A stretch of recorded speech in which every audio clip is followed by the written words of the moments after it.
Yeah, here's the truth. That's what I was Only told. you will remember your failures.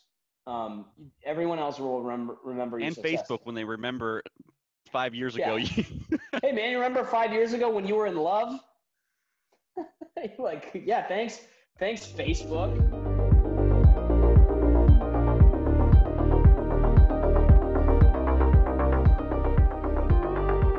went into that. Like, what inspired the Power Bible? Yeah, so that's a good question. So the Power Bible, the way that I describe the Power Bible to people is this: the Power Bible is a book about winning conversations that matter. So that's it. It's about sometimes you're in conversations that matter, and how do you Hmm. win them? And Hmm. sometimes winning them is important, and you can Yeah, define winning as however you coming out want to on define it. top. It's getting what you want. Yeah. Right. So that conversation begins inside of yourself. And for the past 34 years, I've been attempting to win a conversation with myself How old and are you? I'm 34, Oh, okay. and my co-author, who's now 30, he's been spending the last 30 years trying to do the same. And at the losing end of that conversation, I found myself homeless, and I found myself in debt, in a lot of debt, and I knew my life strategies just weren't working. And he Hmm. found himself addicted to drugs. He found himself in some scary places in his life, and we had to reevaluate what was going on. I mean, him and I are really similar people, both philosophy students. I should have known that something was maybe going to end up, financially incorrect in my life when I was like, I'm going to major in philosophy. You know what I mean? I'm going to ask really good questions like, what's the meaning of life, and do you Right. have any change? It was Get down to the it was meat of pretty it. yeah, it was pretty ridiculous. So I like to say also that the book is the book that we wish that we had during the most difficult time that we were working through those sort of personal life circumstances. And it was, I mean, it's been good. I mean, I reread the book myself now and listen to the audiobook, which just was released on Audible and Amazon, which thankfully has been selling really well. Actually, it's people really like it, but it. I listen back to the audiobook. I read the book myself because I need to remind myself of of the principles that we talk about in the book, how to win conversations that matter, and that starts with the conversation you have with yourself. So have you always been confident enough to stand up in front of people? Like, I know you do stand-up comedy now, right?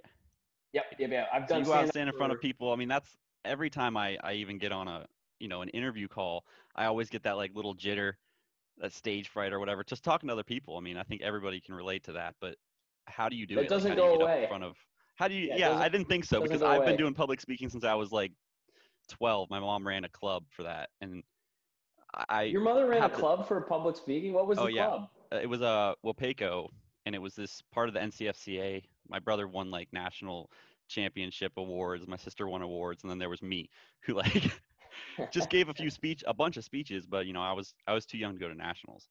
But like I Ah, had that experience, and I still find every time it's just the nerves are there. So like having that confidence is more than just experience. It's answering some questions inside of you about who you really are, right? well, I think that, I mean, look, the question, who are you really, is a question that you answer I mean, it's Right, ongoing. That right, there's a right. great quote from Alan Watts where he says, "Who you are is really who you will be." That your Hmm. every moment is. I think they talk about this in the book Being and Becoming, where he mentions that it's like you are a series of ongoing changes. So Hmm. who you are, when people present themselves like they're this history of accomplishments or things that they've been doing. Like, it's Yeah. true. I've done stand-up comedy and I've been on stage doing improv for 20 years. I started when I was 14, Wow. and I know, right? And why am I not famous, right?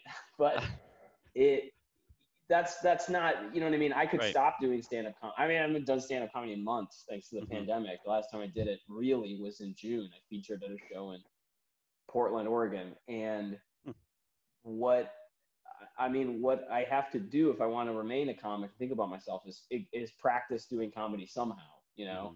So you can't be a stand-up comic without getting up and telling jokes to people. But that's Yeah. what a sense of self is, I think. And it's interesting because, another question that I get a lot when I've been doing sort of podcasts to promote the book is people are like, why would somebody, the book is about frame control ostensibly and winning conversations that matter. And they're like, why would a stand-up comic know a lot about frame control or winning conversations that matter.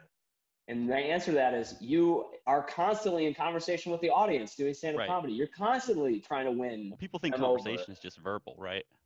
Yeah. Way The more fact than that they're laughing at what you're saying is their tacit agreement to the frame that you're presenting. If I right. say things, if I say something, ridiculous and controversial on stage, but then I win the audience over and they start laughing because the punchline of the joke is funny.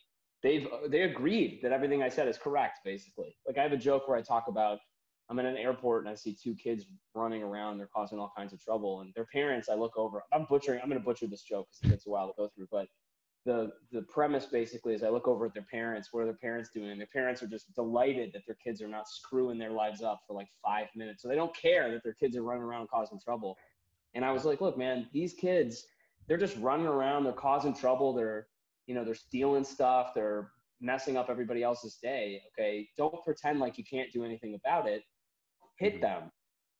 And the punchline, go hit your kids. Like when I designed this whole situation is like, it's ridiculous. Like people are not for, hurting children. That's Right. terrible. But the point of the joke is like, look, if you agreed that these children are acting ridiculous and you agreed that the parents are not doing anything and that's bad, then you have to agree that I'm right and you need to go hit these kids. So the point that I'm saying is that at any point during that joke, you can lose the audience because they might not agree with any given part of that. So you're winning that conversation continuously with the audience.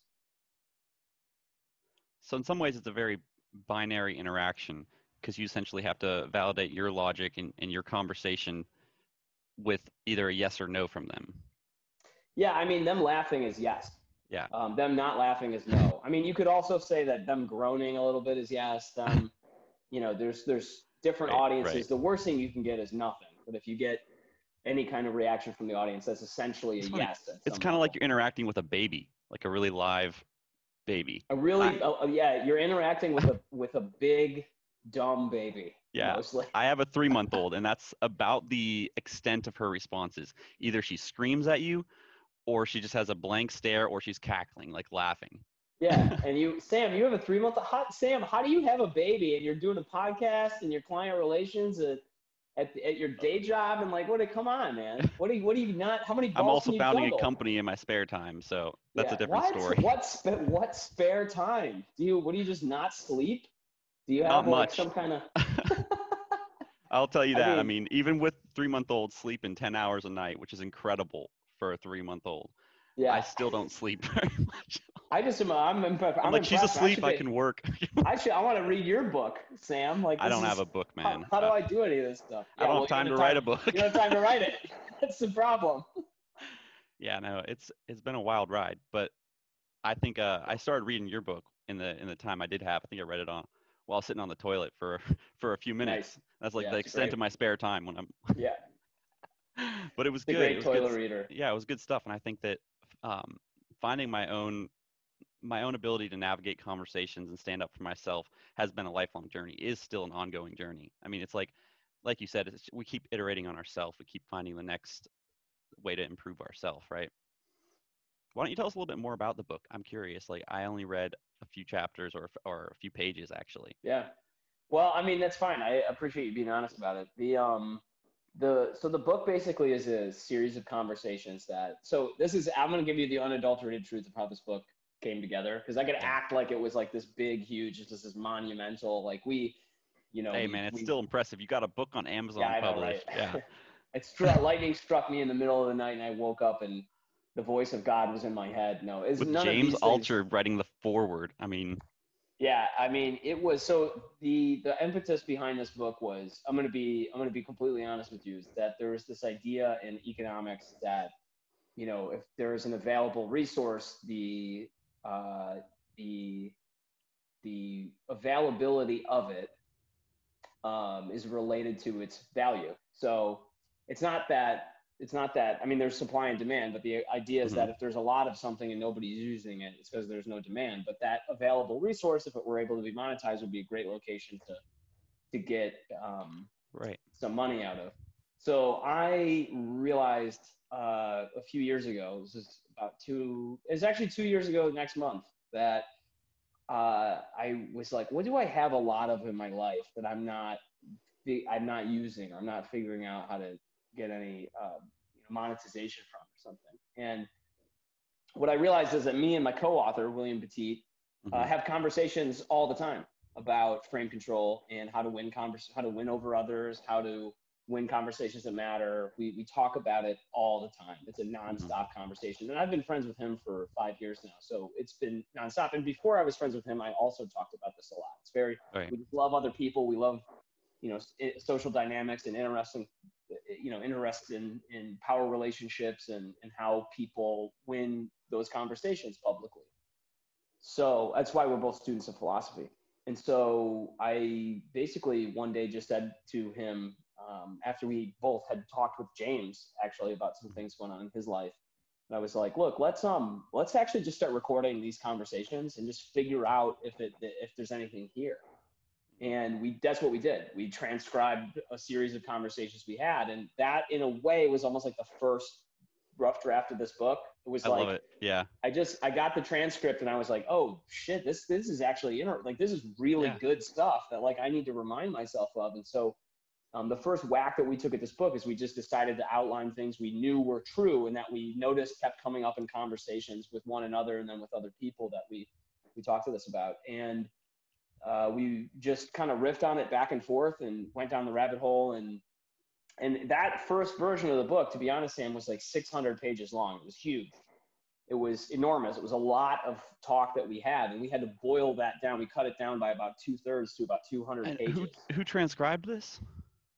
We had a couple of assistants who went through and just transcribed all this down between conversations. And then Bill and I honestly sat down and sifted through it and we're like, okay, these are the most interesting points. In some parts we arranged, over here we talk about identity, and over here we talk about sense of self. Those really should be in the same section. Over here we talk about emotion. Over here we talk about emotion. Those should be in the same section. So it was kind of a lot of arrangement once we got this out of our brains. And the long part of the book was not the actual writing of it, in the sense that, the series of conversations we had, I think we basically had the book done in about 2 months. But for the next, 19 months, we edited that book because it was a lot. It was just a lot that we cut out of it. And so that's eventually what became the Power Bible. Was just, here's just the densest, most useful, most interesting parts that we could glean out of that sort of long conversation. And then it's kind of weird because then when we recorded the audiobook, it was we already had this conversation once. So now here we are recording it the second time. It was a little weird. Yeah, that at least it was a little bit more condensed. Yeah. Can you imagine if somebody shot a documentary and then later they remade? Here's the documentary of how we made the documentary. Yeah, and then here's the movie of the documentary. Yeah, this is pretty bizarre actually. So but that was basically how that all came together. Nice. And I mean, James, James was part of this whole situation because we would send him bits of the book, and he really loved it. Was all about it. So yeah, I mean, he's been a big part of the process through the whole thing. Nice. So did he give his feedback on it? Did he give his critiques as you guys were writing it?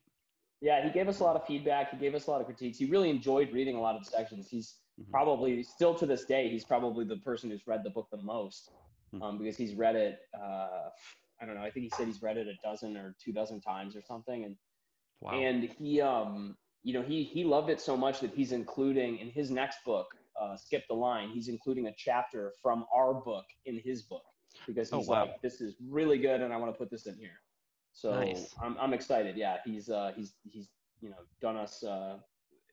Clearly what we do is useful for a lot of people. We have 5-star review of the book on Amazon right now. We get a lot of good feedback on it, but so clearly it's useful. But he's really helped indicate to us sort of the value and helped us out a lot. So that's great.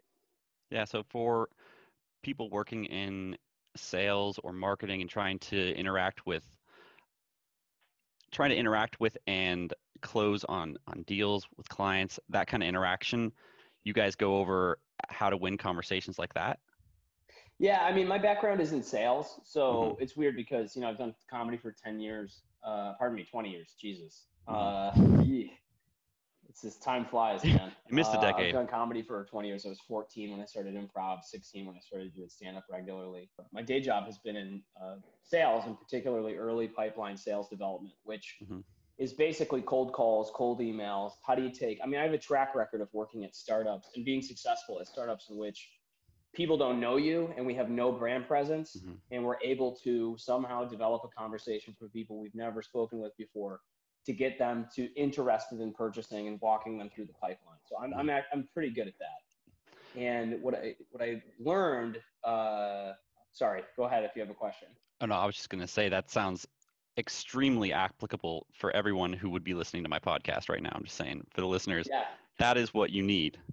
That is what you need to be able to do. Well, if you want to, I mean, this book is good for that. I also have a second book called Cold Call Like a Comedian, which is, I learned really quickly that, turns out improv and stand-up comedy has a ton of lessons that translate exactly into this realm. Right. How is that possible? I mean, things like word economy, things like, rapport gaining, asking good questions, understanding and thinking about bits, talk tracks like bits instead of like telling you about the product. Like a lot of it's psychology of the human mind, right? You're navigating a pathway and keeping people interested enough to keep talking. Yeah, that's correct. And a lot of it has to, I mean, it's a performance. It's a short performance. If you're a stand-up comic, you got about 15 seconds to make the audience laugh. So you better believe that whatever you open with has got to be pretty good. Right. And you've got to lead strong. So you got to close on something really good. And essentially, I'm seeing more and more of the correlation here. Yeah, I mean, it's a set. You have to, if you don't make the audience laugh at most 15 to 30 seconds on stage, you're going to lose them. And if you are on a cold call and somebody picks up and you don't have something ready to go, you're going to lose. I mean, same thing, you're going to lose them. So understanding what words and how to say them and how to communicate them in a way that causes the person on the other end to get a mental picture of what you're talking about. I mean, here's the deepest correlation is that, when you're doing comedy, you're using language to essentially interact with people's minds, but the pieces you're moving around are not words. They're whatever attachments and associations the person, really anybody in the audience has in their own mind with the material that you're discussing. So when I say, when I say like a car or something, you have a joke in my act where I go, I'm with a guy and we're in Park Falls, Wisconsin. We're in the middle of nowhere, and he wants to go find a restaurant, and he calls a Starbucks, and he says to the woman on the phone, "Can we find where is your restaurant located?"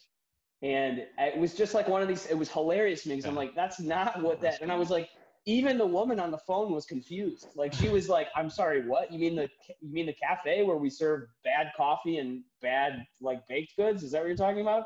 Like it just, and then in my mind, I just thought it was hilarious because I'm like, can you imagine this guy on a date? Like he would take this woman, he'd be like, "Oh, I'm gonna take you to my favorite restaurant," and they show up at Starbucks, and she's like, "Wait, what?" Like, yeah, it just would be the weirdest. And so then the joke continues. Like he walks in and he's like, "Pardon me, can I get a glass of coffee?"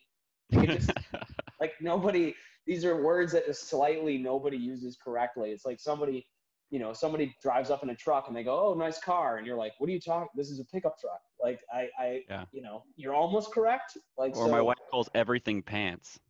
Just or even pants. even better, in England, pants are underwear.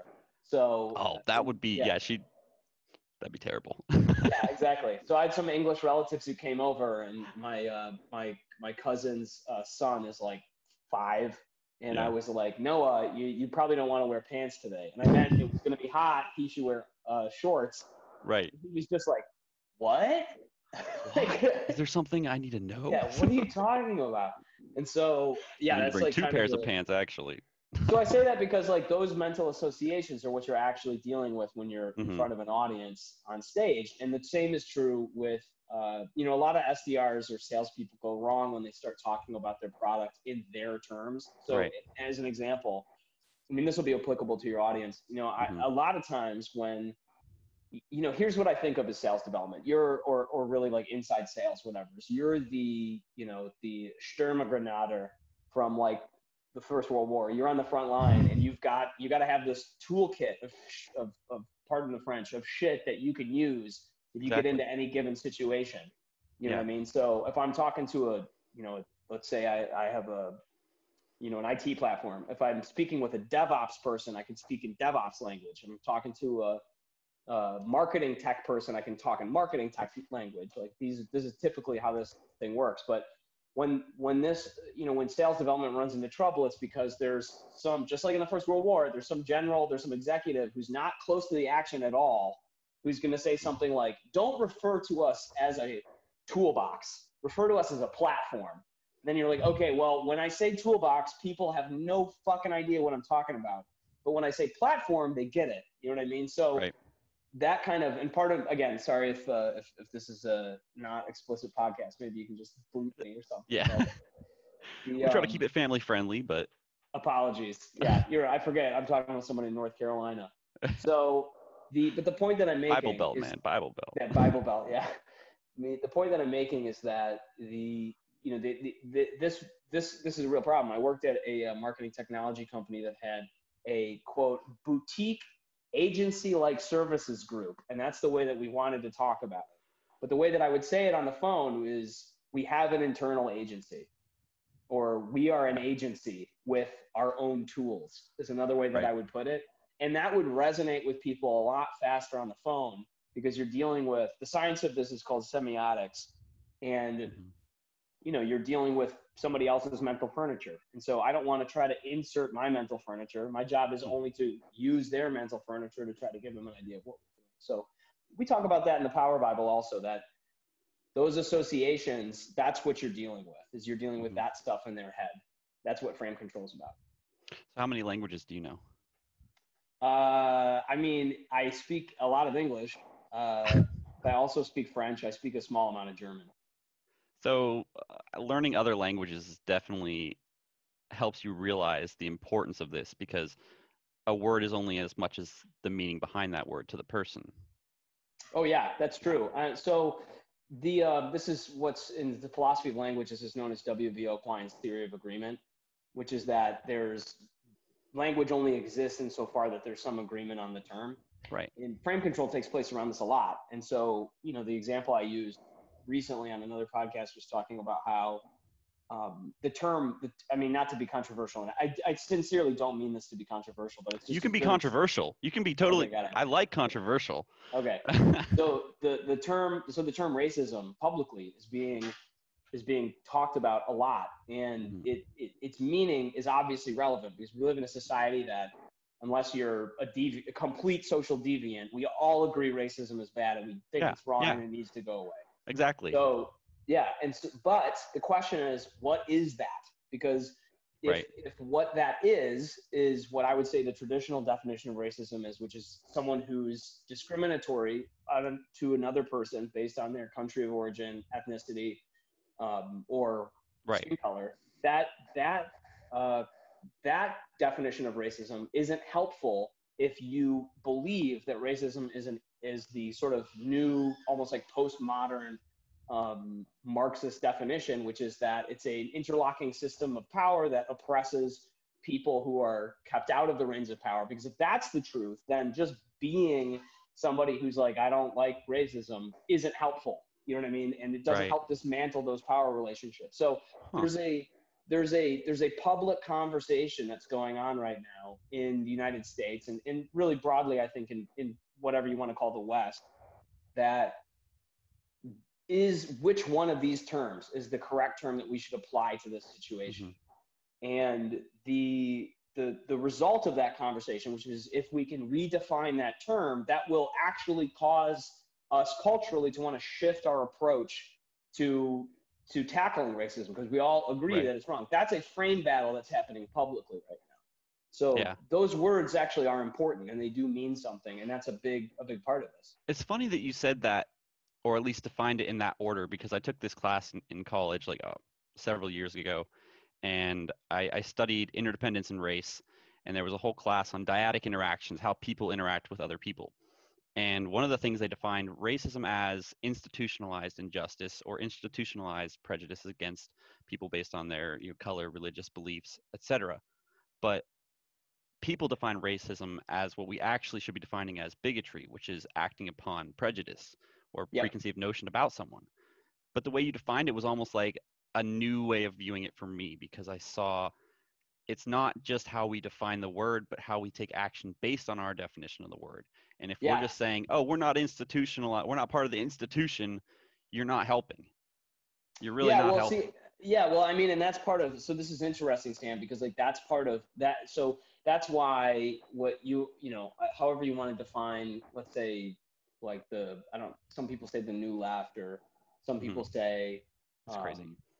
whatever, Marxist or postmodern left, or whatever you want to describe it. It's like, that's why the term anti-racist is like such an important term in that group, which is like, it's not enough for me to be like, look, I think it's wrong, and then not do anything. They're like, no, Right. you have to actively go out and try to change Hmm. these institutions. And I don't know. I mean, that's what, whether or not, and that's why this is an ongoing discussion, which is like, Hmm. which is the more helpful approach here? You know what I mean? Is it, Right. or which is the approach that makes the most sense? I think that obviously, if you think, I mean, if you're someone like me, and have my personal politics, you think that the situation in the United States is completely unsustainable. That it's like, look, you have to, when no one is going to move forward to create the kind of community social environment that we all would like to live in if not every member of the community feels like they can participate equally. That's Right. that's unsustainable, and it needs to change, and almost nothing else can happen until that happens. That's, if you have my personal politics, you believe that, but I can appreciate that there's a reasonable amount of disagreement in that space where people don't necessarily feel that that's exactly the same. Some of them feel like, look, why not? This is just a self act to get into politics. That's what you ought to do. I think I, America's based on the idea of supporting those types of disagreements. yeah, I think that a lot of it comes down to people arguing over words, um, when there's Yeah. really injustice going on that needs to be dealt with. So And that's that exactly kind the of issue. So, that kind of framework gets in the way of advancement out of constructive conversation. I mean, even in my marriage, like we argue about things and then we're like, oh, it's just the way we're defining it. We're actually talking about the same thing. And yeah, we both hate that. yeah, I mean, and that's part of the issue is this wouldn't be a problem, meaning that however you want to describe the left, but like, the idea of someone being an anti-racist and having need to take action wouldn't be such an issue, except that we live in an era in which meaningless symbolic gestures are given a lot of weight. And so this is part of the reason why I think the Power Bible is really important in Facebook added a understanding frame care control. button. Yeah, like who gives, you know what I mean? Like, you're not doing anything. Like, no physical person Right. was, and I hate to say this, but like, this is even true. I don't think this is true writ large of the protests that took Hmm. place, this past year and over the summer, that came from George Floyd and the Arbery situation. I don't think it's true of them writ large, meaning against all of them. But I do think it's true in the sense that there are a number of symbolic protests that take place that don't actually mean anything. Where like it's a lot of, what's that quote from Shakespeare? Sound and fury signifying nothing. Like it's Yeah. these are sometimes like, here's a good example: the black square on Instagram. You remember that? Everybody had Oh yeah, the blackout Friday bracket blackout. Yeah. what was the purpose of this? Like, I don't know. I don't know. It's easy for someone, I will say this, it's easy for someone to listen to me and go, oh, this white guy, he doesn't get it. I mean, I put a black tile on my Instagram, but like, I did the, too, but I also feel like I did the same yeah. thing and I'm still like, what did that Did serve? it help anybody? Did No. anybody feel safer? Did anybody feel more supported? Like, I just, the problem with living in this era is that the frames are so loosely and inconclusively defined that they can be jumped through and no real progress can be made. So, I mean, I think that what's important in the Power Bible, and just to use this to reflect on the situation, is the Yeah. first half of the book we devote to understanding your own internal frame. You know what I Hmm. mean? And then So articulating that important. secondly into the Yeah. world. That's how you create meaningful change in your life. Right. And we define power in the book as the ability to affect meaningful change in the world. So That's so key because if you can't communicate with the world, if you just are like, ah, I'm tired, I'm done with it, I'm gonna go in my own little bubble, you're not helping. You're not gonna be able to affect any change. No, and I would say for your listeners who are people who are, I'm sure starting companies and Hmm. excited about, paradigm shifting, trying to understand what happens. I would define a business as a hypothesis that someone is working out in the world. So there's a problem. I Ooh, think this that is is the good. solution. That Yeah, is good. here's a problem. I think there's a solution. I'm going to try to go prove that in the world. Hmm. And that's why, experimentation is so important in business and the ability to I hate the word iterate, honestly. I can't stand it, but because people just say it ad nauseum, Right. but that's what it is. I mean, the ability to just go, can I solve the problem this way? Okay, can I solve it this way? Okay, can I solve it this way? And Hmm. just doing it a number of different ways. That's how entrepreneurs create businesses and how those businesses work their way out in the world. So it's Right. important to have this kind of experimentation. But the second part of this is that you're attempting to articulate this. You're making a meaningful change in the world. You need to have some power, and all power originally starts with power over yourself and then works its way outward. So let me give you a perfect example when it comes to the Black Lives Matter movement and defund the police, because this is really, I think this is extremely important. There are a number. My family is very split in terms of Hmm. Democrats and Republicans, and there are a number of Republican family members who I have who, when they hear defund the police, have a knee-jerk reaction that's like, not, this is ridiculous. These people are, they're anarchists. They're communists. They want to defund the government. They want to dismantle our way of life. That's how they see this situation. That's the mental furniture that's in their brain. That's me getting on stage and trying to write a joke about defunding the police and people hearing, Hmm. take apart our government, take apart my way of life.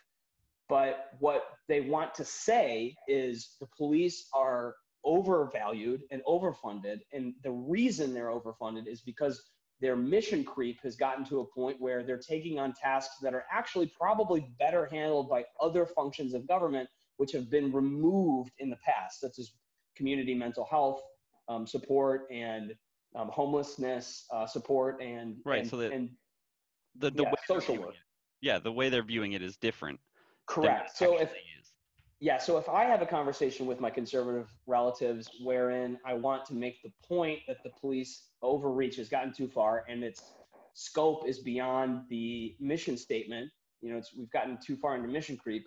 I don't use the term defund the police. I say police reform. We need to get into police reform. The police need to be reformed as an institution. And a number of them, after walking them through that conversation, will go, okay, yeah, I'll agree with that. I don't think the police need to, if a homeless person is on the side of the road talking to himself and he doesn't have a weapon and he's not hurting anybody, calling the police to come and arrest this guy, I don't think that's going to help anybody. You know what I Hmm. mean? Maybe we need a different group to handle that. Many people in the defund the police movement have that exact, some people are very radical in that movement and just want to get rid of them altogether, but many people, most reasonable people, have that belief.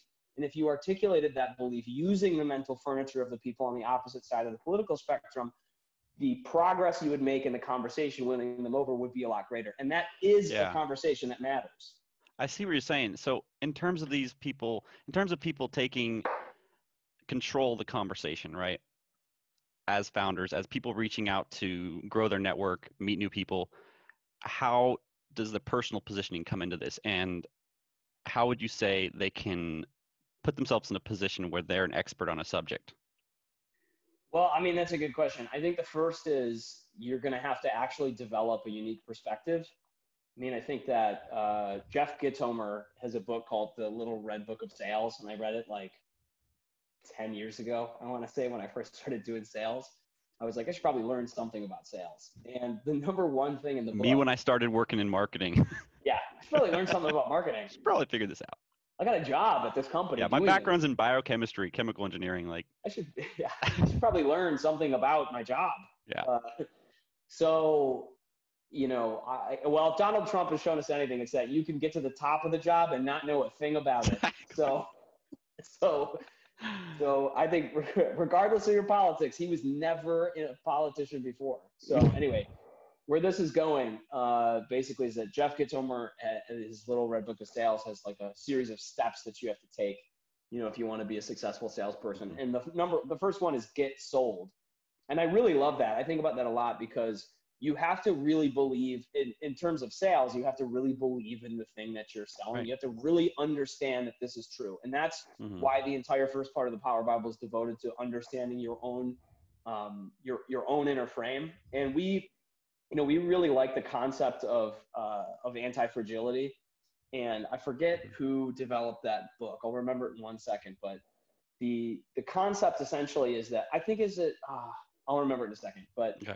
you want to develop this concept of anti-fragility. So experiment, try stuff, learn stuff. Right. So if you want to become an expert in a certain area, you're going to have a lot of deep knowledge on it. Now, whether or not that's, Malcolm Gladwell's 10,000 hours, the ability to put yourself in a position where you're essentially learning quickly, trying out new things, getting that kind of feedback. And then the second part, I would say, especially if you want to produce some kind of expertise, is then beginning to produce content around it.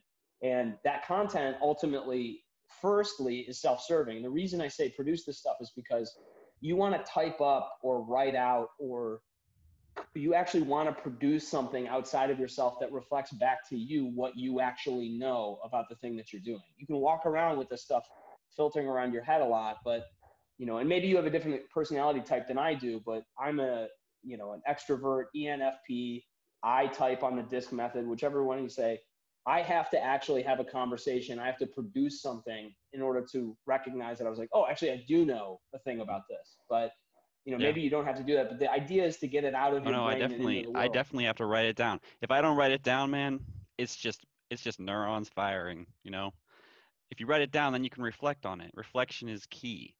You have to be able to see. Yeah, well, you have to, what I'm a big fan of, I would write down like my goals, for example. I write down the same goals every morning. It's a huge waste. It's a huge waste of paper. Hey, man, I have sticky notes everywhere. I have sticky notes on the back of my keyboard here. Just yeah, I do the same thing. If I have to remember something, I'll put a sticky note on the computer screen. Yeah. But right in the center, then you cannot avoid that. Yeah, you're like, oh, that's right. I have to go pick my child up 4 hours ago. So the point that I'm making though is, just reflecting that and getting that back to you is a good way to kind of start absorbing that stuff. And if for somebody who's out there, there's a lot of people I think in this community of entrepreneurs and community of creative types who have a lot of self-doubt, and they have a lot of this big question of like, I don't know, can I do it? Do I feel like I can do it? I think they're pushing themselves, and they're the ones that fail. They're the ones that get out there. They may have had a startup that didn't work out. They may have gone under. Well, everything doesn't work out until it does. That's a really good, I would just encourage everybody to remember that, because, there are ultimately, this is a metaphysical question. There are more ways for things not to work than there are ways for things to work. Right. And, the job of an entrepreneur is wielding chaos, is taking amorphous chaos and making order out of it. And it wouldn't be, the reason the opportunity is there is because somebody else hasn't already done that. So that's why it's difficult to do every day. And the amount of self-doubt that you have is reasonable if you're a reasonable person. If you don't have any self-doubt, then this doesn't apply to you. You're probably already successful, and you're also probably a psychopath. I was literally going to say that. Yeah. I by the way, if I could do this whole thing again, if I could be born again and come back, I would choose psychopathy every time. Like, it would be the best. Being a sociopath you have a superpower. You know what I mean? Everything that goes wrong is someone else's fault, and you're the one who produces everything great. And you don't care about hurting people. That's amazing. Like, you would be a horrible person, no doubt. You're a terrible person, but you don't care about that. Like, if you were a sociopath, you would not care that you were a sociopath. Exactly. So the point that I'm making, though, is the rule of experimentation that I really like, and James Altucher calls this the rule of 10,000 experiments, is when you start experimenting, you're going to get feedback one way or another. It's going to tell you a lot, and it's going to tell you how to succeed. It's going to tell you how to fail. It's going to tell you a lot about what you're going to do next and how it's going to work. It's going to stretch your edge, and you're going to learn something about yourself. And when you become the person, and this is some power Bible stuff right here, when you become that person, when you think about yourself as the kind of person who just continues to experiment, at first it'll be like everything's failing, but then you identify with the hustle. Then you begin identifying with the success. And then you'll begin, I'm not just the guy who does 10,000 experiments. I'm the guy who finds the one light bulb that actually works. Like, that's the mental shift that you need to go through. And that changes you at the level of identity. And people who are afraid, who are feeling the fear of the trepidation of walking through that threshold into the place where they're changing themselves. That's a real fear. And we talk about that in the Power Bible, is who you are in terms of who you were was extremely important to your identity socially, that we evolved in an environment which had at most 150, maybe 200 people for the broadest part of human evolutionary time, since we were, Australopithecus afarensis. It's millions of years of time. And the issue is that our brains were not meant to exist in this environment. Human civilization is at best 100,000 years old.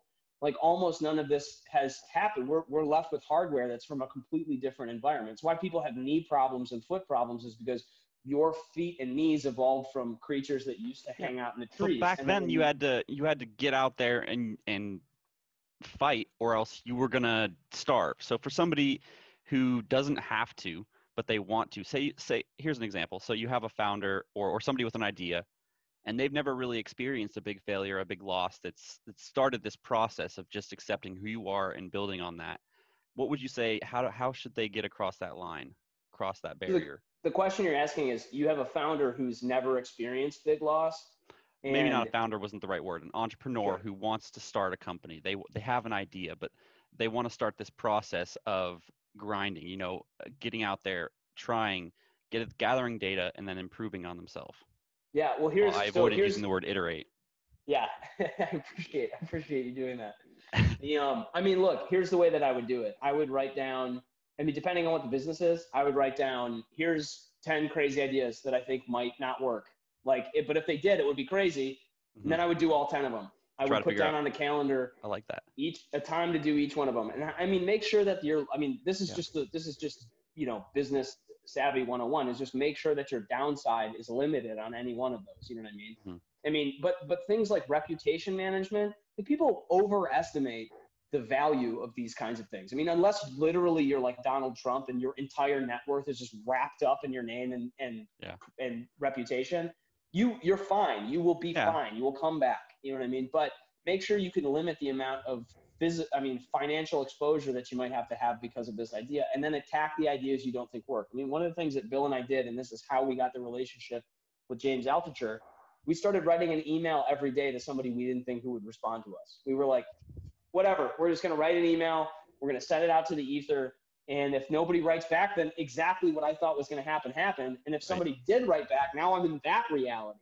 So, it's funny, I've been doing that. I've not been doing that every day, but I've been doing that for a long time. Just sending out random emails. You will be surprised by the things that work out.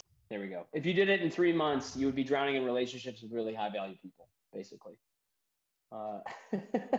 Well, yeah, I think that's a great piece of advice, though. 10 things that you don't think will happen, and just try to do them. But going on the point you said about that, like to negate the financial impact they could have. I think people put way too much weight on reputation. Like you said, what would you say the value of your reputation and personal positioning is in terms of putting yourself out there and failing? I don't care. You think I care? I'm a stand-up comic. I get up and fail all the time. Most jokes are not funny. People feel like the internet's forever, right? They've been told forever, like, don't put that picture on Facebook. It'll be there when they're going to search through your job application. Yeah, here's the truth. That's what I was Only told. You will remember your failures. Everyone else will remember your success. Facebook, when they remember 5 years ago. Hey, man, you remember 5 years ago when you were in love? Thanks, Facebook. I'm happily married and have a kid now. Thanks, Facebook. I guess I didn't remember, I guess I didn't get this enough when I was 12 years old from middle school bullies. Here's the thing. My philosophy comes from the world of comedy. I'm going to get up every night. I'm going to grind. I'm going to try out material until I know it doesn't work, or until I figure out how to get it to work. That's the commitment you need to be an entrepreneur. It's extremely frustrating. It's hard to do. And that's what you need to do. You just need to experiment. And you will, my advice is this, you will learn more. So let's say you go through this experiment where you go, I'm going to try 10 things, Brendon. I'm going to see if they're going to work out. None of them work out. 0 of them. You try all 10 of them and you're committed to them working, and 0 of them work out.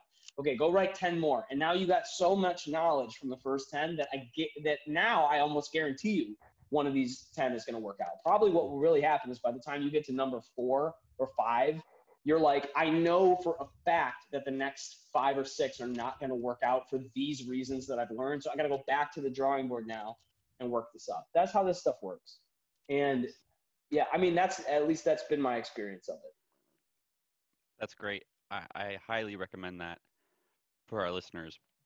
And I want to know from your personal experience, I know that you have worked in a bunch of different situations. You worked overseas in the embassy and in France, right? Yep. But how would you say you've used your network and your personal experience to your advantage? I mean, getting the book forwarded by James Altucher was pretty good. That's a good one. Getting on his podcast a few times. I mean, I've been on the James Altucher show a few times now. I've been on the Comedy Central podcast. Comedy Cellar podcast. Goodness gracious, Comedy Cellar podcast with Noam Foreman, who owns the Comedy Cellar. It's the most famous comedy club probably on the whole planet. And I've been on that podcast. That came through a network connection. I've been on Compound Media a number of times now through network connections. You know, I'm a very lucky man. I can fly overseas and sleep on people's couches and guest rooms and not have to pay because I've got really good friends that are sort of all over. So would you just say that's due to your personality and just being open to meeting people, or have you put a lot of effort into cultivating different relationships across these different countries? Like, how have you? I mean, I'm lucky. I have to admit this. This is not true for everybody, and it's not true for every listener. I grew up with a dad who was extremely gregarious and a really good storyteller, and I know that I happen to have a lot of natural, you might want to call it natural talent or natural sort of. I'm very good at winning over other people, and I'm very good at making other people feel accommodated, and I'm very good at, I think, making them feel like they're having a good time because I'm around. So that I don't necessarily control that. I sound like such a jerk. Yeah, I just look. Not every one of your listeners is as good of a dude as I am. Let me tell you this is what you could be if you read the Power Bible.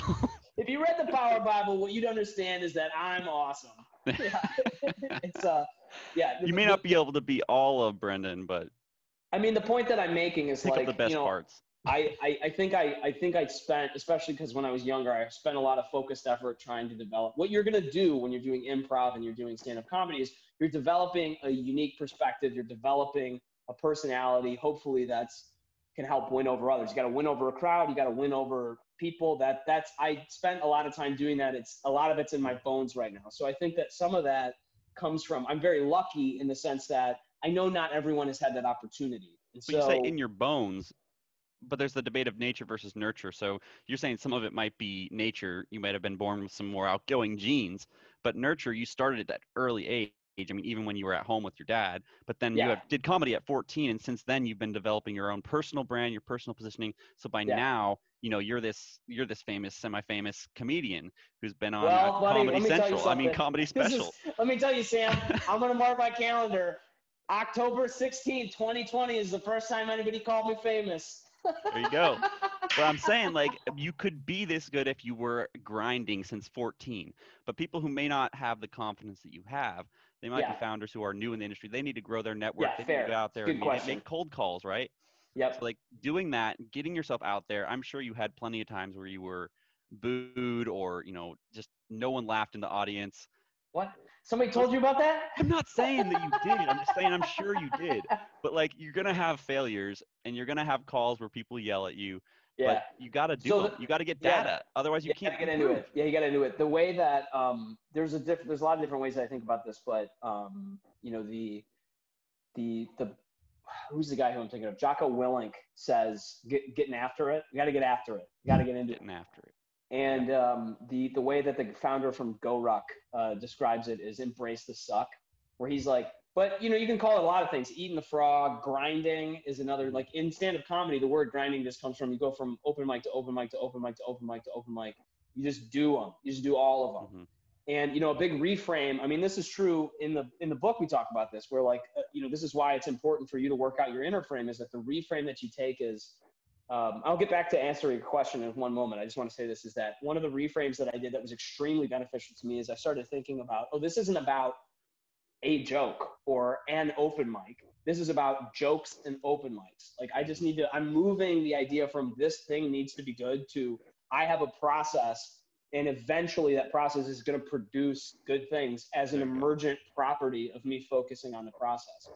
So, I mean, I think people who are addicted to potentially victim thinking tend to think this didn't work out. And you're like, well, it just didn't work out because that one didn't work out. Like, it just keep doing. Edison, had 1,000 light bulbs or something. But just to get back to answering your question about how do you cultivate this network, I think that something that I've been able to do that I think is very helpful is just honestly just staying in touch I would recommend one thing, which is go check out 6 Minute Networking by Jordan Harbinger. It's a really good program. It's free. He's not going to, I think you share your email address with him, but it's like, he's not going to market you a bajillion things. It's a very simple program, and it is very good for him. I mean, he's a friend. It's a great program, and it works. And the second thing about it is, if you just try to figure out, and I mean, again, this is an example of, this isn't a silver bullet, but this is a process that I'm giving you right now that will eventually work out for you. Go figure out, just ask yourself this question in every conversation: what can I do that will provide value for the person I'm connected with or speaking to? And how can I help them promote their interests? And look, it might take you 1,000 tries to do that. But if it took you 1,000 tries before you become world-class proficient at solving that problem, it was worth it, because in 3 years, you'll be able to cultivate the greatest network on the planet because you just did that every time you had the opportunity. And I try to remember this a lot also, Sam, there is going to be a future version of yourself, okay? We're having this conversation on 10/16/2020. There will be a Sam and a Brendon in 10/16/2021. And you and I will be those people. And unless we have some weird Sci-Fi Channel body switching situation, I will be the Brendon in that situation, and you will be the Sam in that situation. And we are a lot like those people right now. Right. We share similar bodies. We share similar life experiences for the most part, but we are not them. But we will be them one day. And what you want to do now is make investments in the well-being of that person. So what can I do today that'll build out an investment that person in the future can reap? Because you're going to be them either way. So are you going to be good to them, or are you going to be bad to them? And that's one of the things I like to try to keep in mind, is I want to think about future Brendon. So if it takes me 3 years to get to a place where I'm world-class at cultivating, adding value to others people's lives, and understanding how to promote their interests, it's absolutely worth doing, because in 3 years, that Brendon, the guy who I'm going to become, is going to be amazing. And the Brendon I am now is the one who made the decision to make that happen. So do you project then what you want to be in 3 years or a year, and then work towards achieving that? Oh yeah, without a doubt. That's why I write those goals down every morning. Do you have like an image, like he's wearing a suit and tie and a jacket, that Brendon? Yeah, I would say if you have an image that motivates you, focus on that image. What I tend to focus on mostly is a feeling of like relief, or like, oh my God, like right now, one of my goals is I really want to have, I mean, this is true. I love Traverse City, Michigan. Big fan of Traverse City, Michigan. I encourage everybody to go there. There's a lot of direct flights. In fact, from North Carolina, you can fly from Raleigh, Durham, all the way to Traverse City, Cherry Capital Airport. And it's an amazing place. $9.99. I know, right? They should pay me. And so I love it because it's a great location. And one of the things that I want to do now is I want to buy a triplex or a duplex. A triplex or a quadplex in that location. It's a 3 or 4 family unit home, because I'm like, you know what? I want a house in Traverse City, but I don't want to just pay for my house and have nothing else there. I'm going to buy a situation in which the house is going to pay for itself. And then anytime I ever want to go out there, I can just fly up and spend time at my house. That's motivating for me. So I think about that a lot these days. You know what I mean? I don't know when that's going to happen, but whenever it does, I'm going to pull the trigger on it. Cool. I like that. Yeah. I hate to do this, but I actually do need to get rolling. Hey, no problem, man. I really appreciate you taking the time out of your day to talk to me. It's been a pleasure. And for our listeners, go check out the Power Bible on Amazon. I'll send you the link. And I really appreciate, Sam, congratulations on having a kid, man. I don't know how you have this energy. You should actually think about writing an article about how you're able to balance everything right now, because that's really impressive to me, actually. Well, thank you. It comes with a lot of self-discipline. Well, it's probably part of the reason I don't have kids, is I'm not disciplined enough. So. I'm not saying it's enough. I'm just saying. It's the only way I Uh, get by. All right, man. I'll let Thank you you go, so but much. I really appreciate it, and take care. All right, bye. Bye. Thank you for joining me in Orbit. I'm your host and operator, Sam Hebda. This is a talk show slash podcast put on in partnership with Paradigm, featuring innovative founders like you from our communities. We discuss topics ranging from venture funding to business design, strategic marketing, product development, and everything in between.